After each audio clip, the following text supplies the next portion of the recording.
Welcome for this fifth financial tip.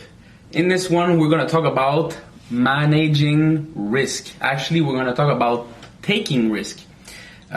So as a trader, I'm a Forex trader, you probably know, and also as an entrepreneur and also in life in general, you need to learn how to take risk. And I had an eye on my phone because I was watching Ripple price talking about trading. But anyway, so we're gonna talk about risk. One of the things that people are doing very poorly, or misjudging very poorly in life, is the risk. So let's take again the example of an employee that is working on a 9 to 5 regular job. Let's say he's making $50,000 per year. So most people don't want to start a business, or are scared to start a business, or to quit their job to make more time to make a business. And they know that online marketing is working. They know there's a potential. They know they don't like their job. They know they can do something else. They have idea, but they are not calculating risk properly. So they will say, yeah, but if I lose my job, what's gonna happen? Or if I quit my job and I don't make money, like what's gonna happen? And etc. So you gotta know how to calculate risk in life, because obviously if you don't take any risk at all, well, you're not gonna obtain anything at all. So we all know that. So I hope you're in the one that are taking risk as at least a little bit, or thinking about it. But to actually take the action, there's a quote from Warren Buffett, a great quote, that is saying, risks come from not knowing what you're doing.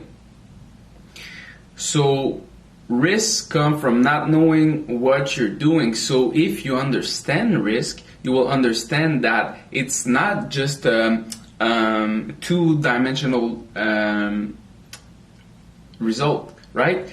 Because, for example, let's take the example of the worker that is making $50,000 per year. So what is the downside? Well, if he loses his job and it doesn't work with his online business, the downside is $50,000 per year. So he can get a job at $40,000 per year, $30,000 per year, $20,000 per year, $10,000 per year, or zero, get no job, right? So the maximum that he can lose on this transaction is basically $50,000 per year. Now, what is the upside? Well, the upside is basically all the money in the world, right? So there's no cap, there's no maximal potential that you can make. So if you take that, well, it's obvious which is if it's a good decision, right? You should go for the one that has way bigger upside than your risk. So this is something you're learning when you're trading or you're in business, because you need to take decision and stuff. So this is the kind of assessment that regular people at a 9 to 5 don't do, right? Or because we never been taught to do that in school, right? So that is financial lesson number 5. So people do not understand risk, right? Risk is not a liability. It can be an asset too.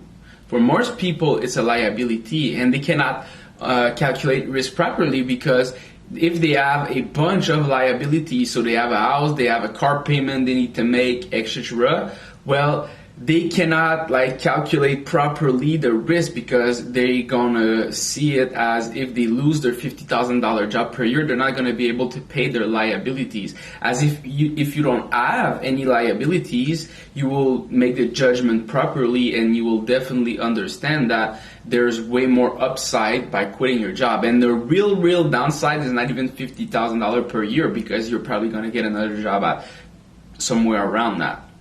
So I'll catch you on the next one. We'll go outside for the 6 financial tips.